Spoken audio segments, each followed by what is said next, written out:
It is a fiction of false feminism that we women can find our power in a world without men, in a world where we deny our connections to men. We claim our power fully only when we can speak the truth that we need men in our lives, that men are in our lives whether we want them to be or not, that we need men to challenge patriarchy, that we need men to change. Welcome, or welcome back if you saw my lengthy, girthy, juicy, rambly introduction video to this series in which I read The Will to Change, Men, Masculinity, and Love by Bell Hooks. In our last episode, we read the back, we read the front, we went through the books, the other books that she's written, and called out the 3 that I have at least opened, if not finished. I have read Communion, The Female Search for Love. She has a series all about love, and All About Love is one of the books in the series. And this is my favorite. This is the only Bell Hooks book that I've read more than once. I haven't even finished Salvation or Killing Rage, but the one that she wrote about women and our search for love didn't really resonate with me as much as this one. And maybe it's because I'm not a man. Just getting that out there. My name is Ashley Gemini. I use she, her, we, us pronouns. But I have attempted to love men. I do share the planet with men, at least 2 of whom have sexually assaulted my mother, plus, what is it, a third or a fifth of all other female-bodied people that I know. And when I was going to graduate school for clinical psychology, I wanted to study men. My father was not present in my life, and so I never really got that perspective of what it's like to know a man who's not trying to have sex with me, which is also partly why I'm in my lingerie while I do this. It has been my experience that men pay more attention to you when you're mostly naked. So here I am. Also, I just think I'm really pretty, and it took me a long time to learn to love my body. And I'm at the point where I kind of am ready to share it with the world, we're doing it. Men, Masculinity, and Love was copyright in 2004 by Gloria Watkins, Washington Square Press.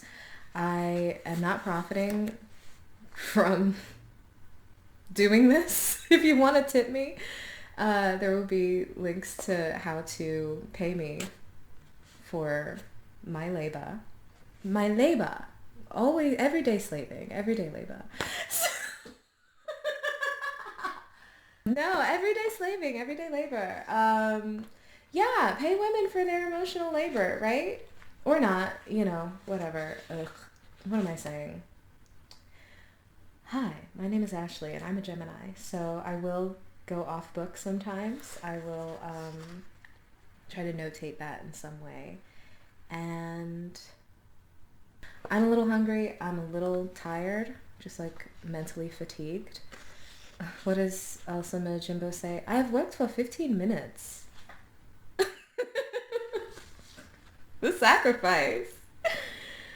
But no, really, I want to read this, and I want to talk about it. So, whatever your gender or your sex, feel free. Leave the comments below. Pick up a copy of this book. Holy cow.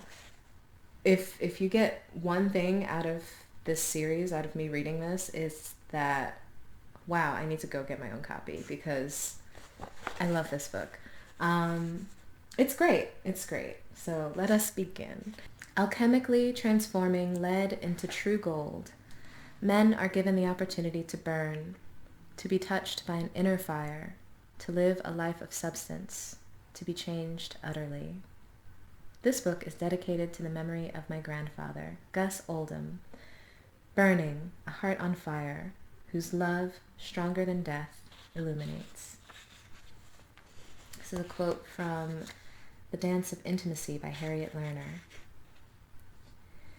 In our rapidly changing society, we can count on only 2 things that will never change. What will never change is the will to change and the fear of change. It is the will to change that motivates us to seek help. It is the fear of change that motivates us to resist the very help we seek. Harriet Lerner, The Dance of Intimacy. Preface. About men. When Phyllis Chesler's book About Men was first published more than 10 years ago, I was excited. At last, I thought then, a feminist thinker will explain this mystery. Men. Back then, I had never shared with anyone the feelings I had about men. I had not been able to confess that not only did I not understand men, I feared them. Chesler, with her usual take-no-prisoners daring, I was certain would not simply name this fear, explain it. She would do much more. She would make men real to me. Men would become people I could talk to, work with, love. Her book was disappointing.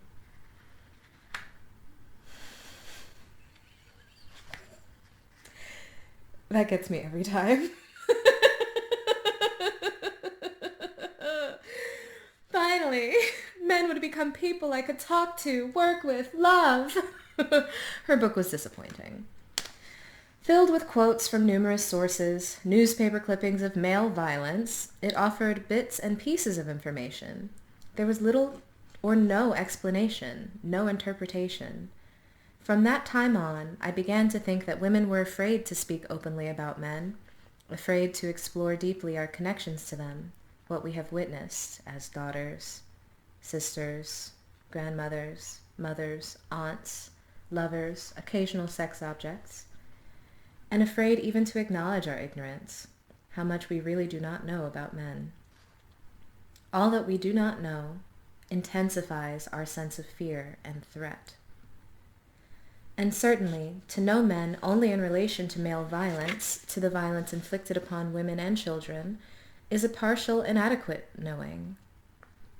Nowadays, I am amazed that women who advocate feminist politics have had so little to say about men and masculinity.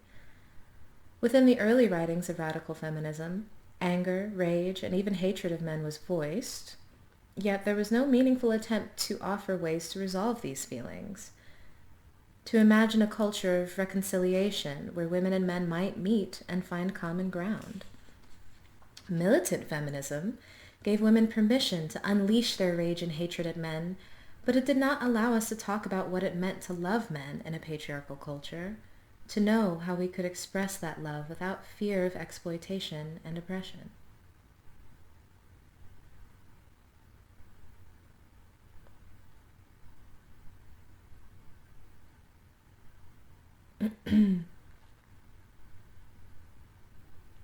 Wow. Okay. Yeah, that was a pregnant pause. The fear of exploitation and oppression is so real. That's all I'm going to say about that. I'm going to reread the sentence, but I'm trying to keep the commentary to a minimum so I can go eat something. Militant feminism gave women permission to unleash their rage and hatred at men, but it did not allow us to talk about what it meant to love men in a patriarchal culture, to know how we could express that love without fear of exploitation and oppression. Before her death, Barbara Deming was among those rare outspoken feminist thinkers who wanted to create a space for women to talk openly about our feelings about men. Articulating her concern that the wellspring of female fury at men was making it impossible for women to express any other feelings than their sense that men are hopeless, she stated, "It scares me that more and more women are coming to feel this way, to feel that men as an entire gender are hopeless." End quote. Deming did not feel that men were incapable of change, of moving away from male domination, but she did feel that it was necessary for women to speak the truth about how we think about men. I believe that the only way we can get where we have to go is by never refusing to face the truth of our feelings as they rise up in us, even when we wish it were not the truth. So we have to admit to the truth that we sometimes wish our own fathers, sons, brothers, lovers were not there.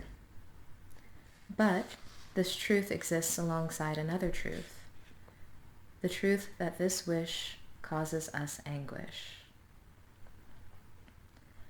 While some women active in the feminist movement felt anguished about our collective inability to convert masses of men to feminist thinking, many women simply felt that feminism gave them permission to be indifferent to men, to turn away from male needs. When contemporary feminism was at its most intense, many women insisted that they were weary of giving energy to men, that they wanted to place women at the center of all feminist discussions. Feminist thinkers like myself, who wanted to include men in the discussion, were usually labeled male-identified and dismissed. We were sleeping with the enemy. We were the feminists who could not be trusted because we cared about the fate of men. We were the feminists who did not believe in female superiority any more than we believed in male superiority. As the feminist movement progressed, the fact became evident that sexism and sexist exploitation and oppression would not change unless men were also deeply engaged in feminist resistance. Yet, most women were still expressing no genuine interest in highlighting discussions of maleness. Acknowledging that there needed to be more feminist focus on men did not lead to the production of a body of writing by women about men. The lack of such writing intensifies my sense that women cannot fully talk about men because we have been so well socialized in patriarchal culture to be silent on the subject of men.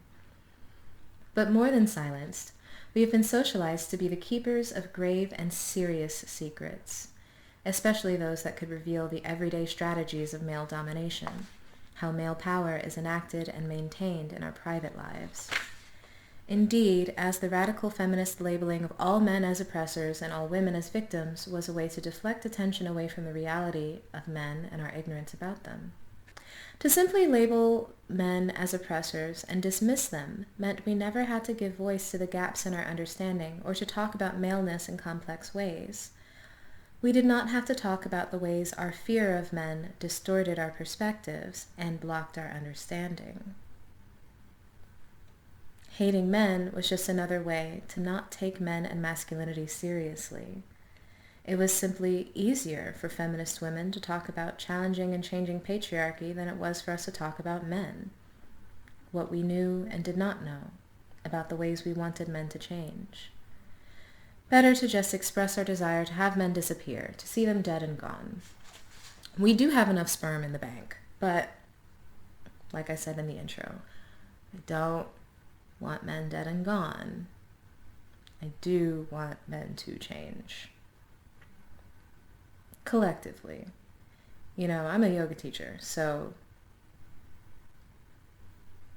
it's very off-brand for me to say you need to change, because in yoga, it's all about accepting where you are as you're going to where you're going. But as a collective, I can't accept where men are. That's all I'm just saying. But I don't just, I mean, it would be easier to, in our minds, in your imagination, it's easier to just like make all men disappear than it is to completely eradicate the patriarchy from our understanding of the way the world works. So I have empathy for the women who like don't have time for what I'm doing, for what I'm doing, and for what Bell Hooks has already done. And because of reading this book, I have empathy for men too. So we'll get there. Everyone will be included, except trans people, because this was written in 2004. Sorry. Wow. All right. Back on book. Eloquently, Barbara Deming expresses this longing when she writes about her father's death. Years ago now, it was on a weekend in the country, and he'd been working outside with a pick and a shovel, making a new garden plot. He'd had a heart attack and fallen there in the loose dirt. We'd called a rescue squad, and they were trying to bring him back to life, but couldn't. I was half lying on the ground next to him, with my arms around his body. I realized that this was the first time in my life that I had felt able to really touch my father's body. I was holding hard to it, with my love and with my grief. And my grief was partly that my father, whom I loved, was dying. but it was also that I knew already that his death would allow me to feel freer. I was mourning that this had to be so.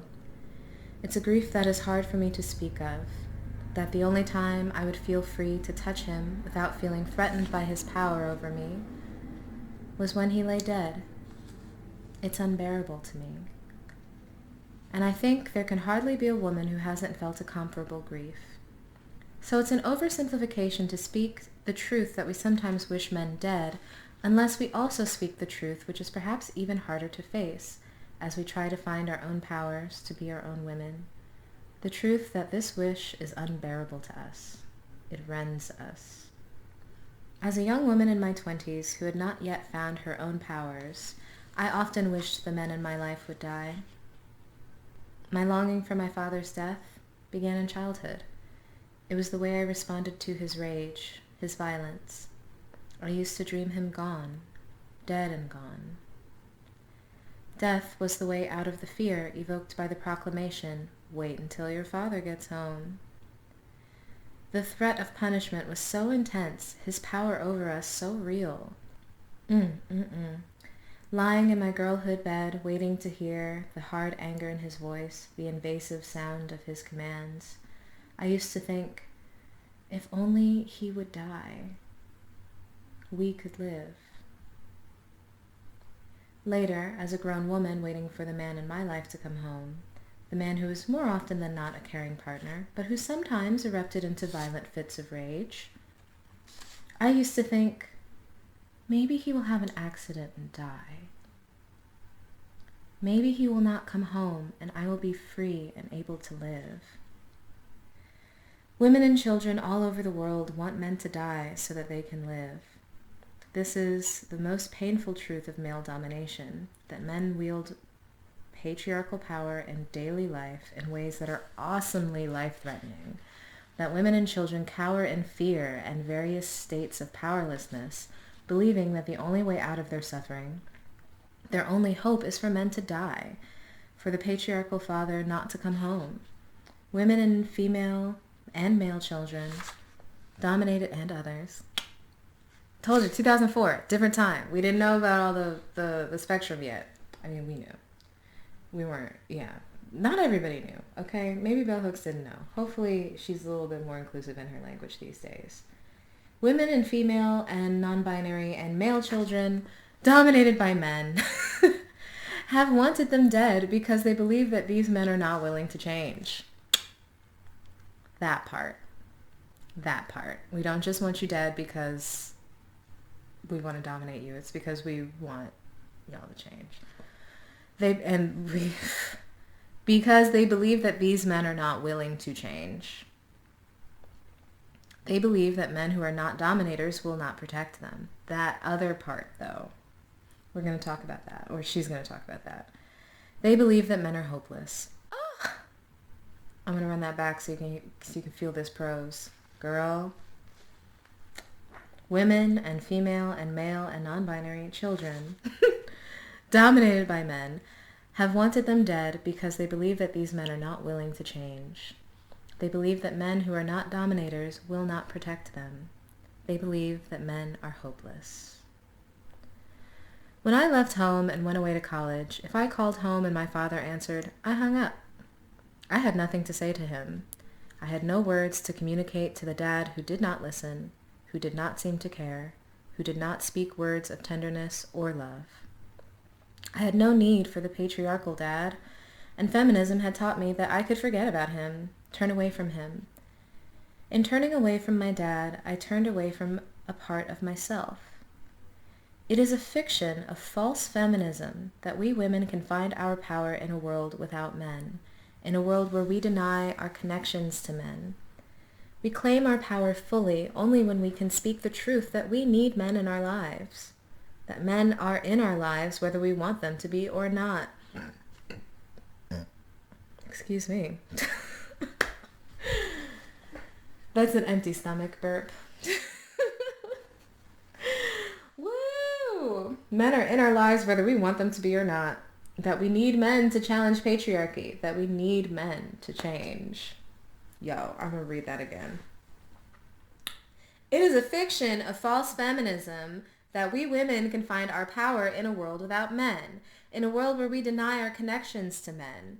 We claim our power fully only when we can speak the truth that we need men in our lives, that men are in our lives whether we want them to be or not, that we need men to challenge patriarchy, that we need men to change.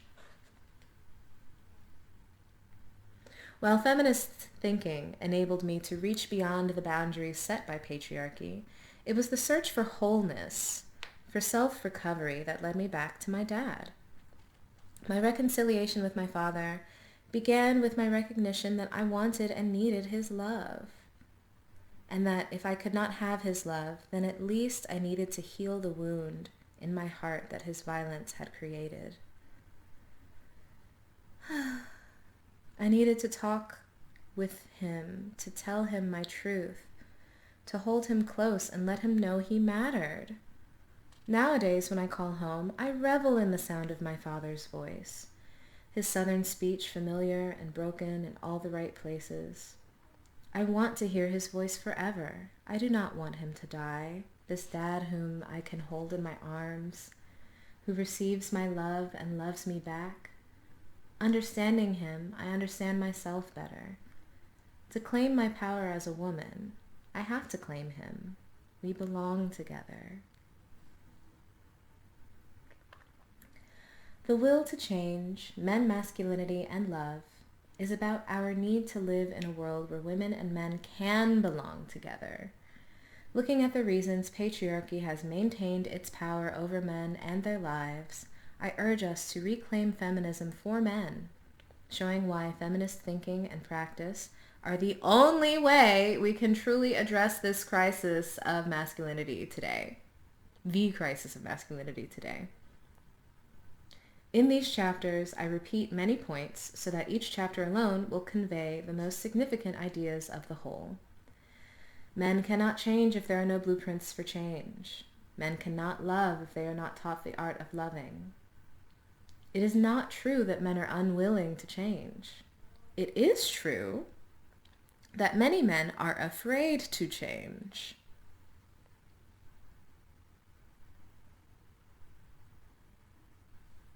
I was going to say something like, her words, not mine, but yo, I've seen it. The data compounds, it converges. It converges and compounds. It is not true that men are unwilling to change. It is true that many men are afraid to change. It is true that masses of men have not begun to look at the ways that patriarchy keeps them from knowing themselves, from being in touch with their feelings, from loving. To know love, men must be able to let go the will to dominate. They must be able to choose life over death. They must be willing to change. What do I have to say about that?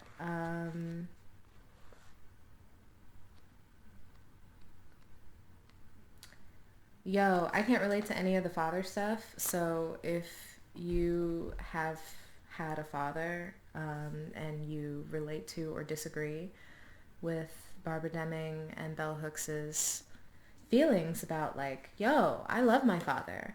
I also hate his dominance and kind of wish he were dead so that we could be free. If you feel that way now, or if you felt that way growing up, if your father did die and you do feel more free, great. Tell us about it, because I have nothing to say about what it's like to have a father. As far as I'm concerned, I was raised by my mom and my grandma, and I came out pretty good. Maybe in another series, we'll talk about how 2 parents is barely enough for a child, I think, personally, based on my highly educated guess. I don't have any children, praise God. But no, part of why I don't have any children is because I can't trust a man to be a good father. haven't, I mean, I've met a few good fathers, actually.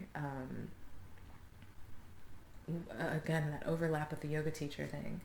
But I know it's possible. I've just never seen it. So if you grew up with a great father who didn't make you feel small, please sound off in the comments, because men have a terrible reputation and it is well earned. It really is. And it's kind of like that, for all you men out there who are like, well, 95% of us are great people and only 5% of us are jerks. I'm like, okay. First of all, I heard that argument from an ex-police officer who was like, 95% of us are great people, only 5% of us are murdering psychopaths. To that I said, yo, so when your brother is being a murdering psychopath and you do nothing about it, now you're trash too. Not sorry. Those are facts. Facts are facts. For you as a man to stand idly by while people make rape jokes, while people tell you stories about how they had sex with a girl who was, or a boy, who was unconscious, while they talk about just really dirty, shady things, for you to let that slide makes you at least 50% as trash as the guy who's actually doing the harm. Because we actually can't stand up for ourselves. You know, if it's like me versus a patriarchal man, especially a white supremacist, imperialist, capitalist, ableist, patriarchal man, they literally cannot hear the words that are coming out of our mouths. They respect us so little as women, that we do need men to change. We need men to call each other out, call each other in, you know? Y'all get to decide what masculinity looks like. And for you to tolerate toxic masculinity, whatever that means for you as a man to tolerate toxic masculinity is part of the problem. So yeah, if you're one of the good ones, great. Speak up. Be proud. Also, check your cousin.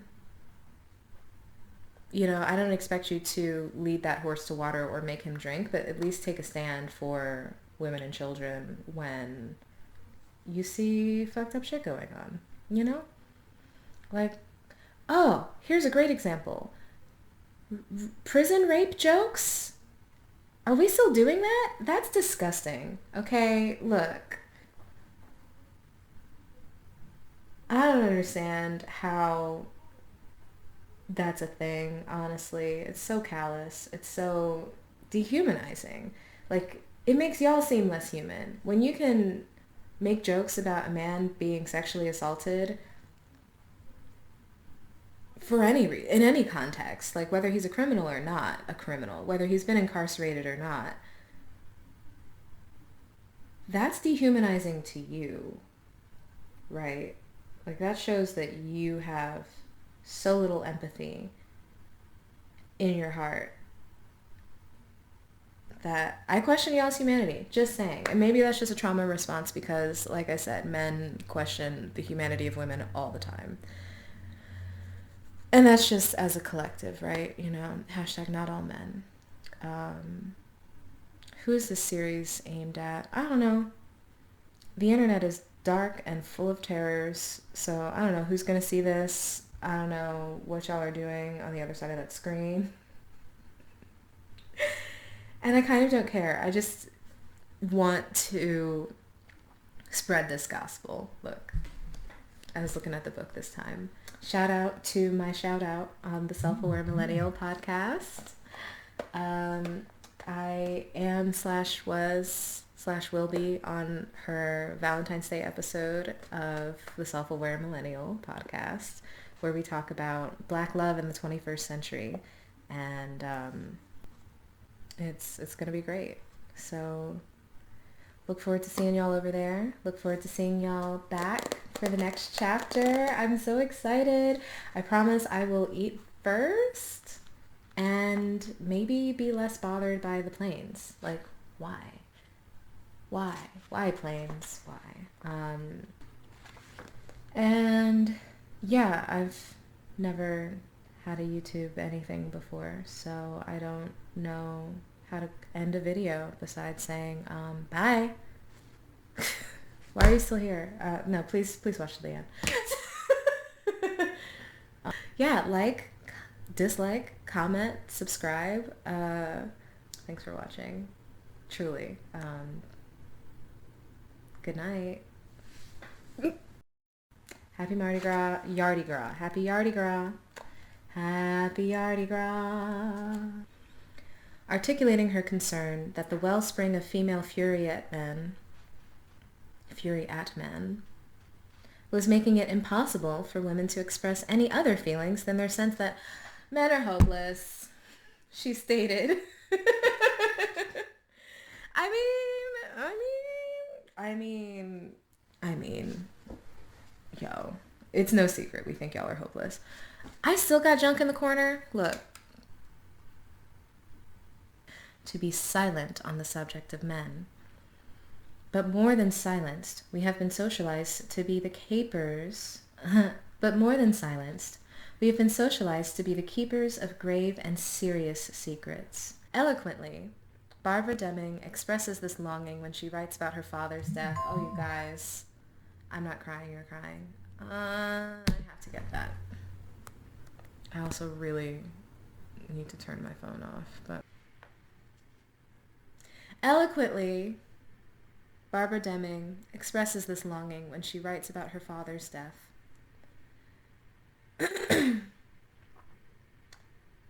I want to do this crazy accent, but I'm not. Years ago now. Just kidding. Just the way she wrote it, it's a little melodramatic. But I also don't want to cry on camera, so maybe I'm just making jokes, because it's going to get sad, y'all.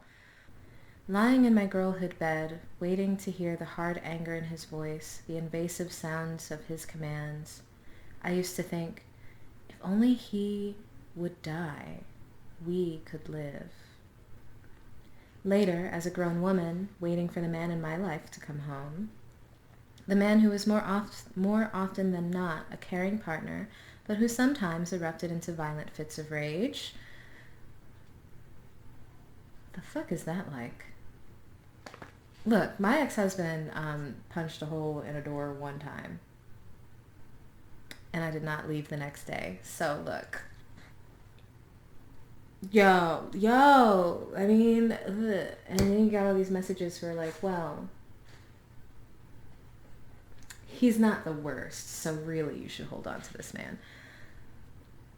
Why is there so much air traffic going on? I hope nothing's happening in the neighborhood. Okay, so wait until your father gets home. I gotta stop the cameras.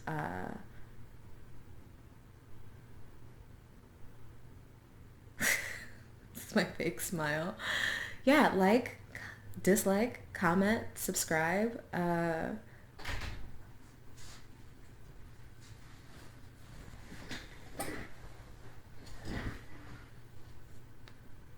Bonsoir.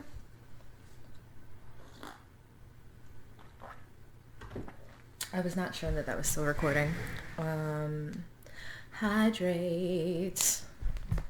Hydrate, higher. Oh yeah. Don't you just love Outcast? Welcome. Cool. Thanks for watching. Yeah, thanks for watching. Truly. Good night.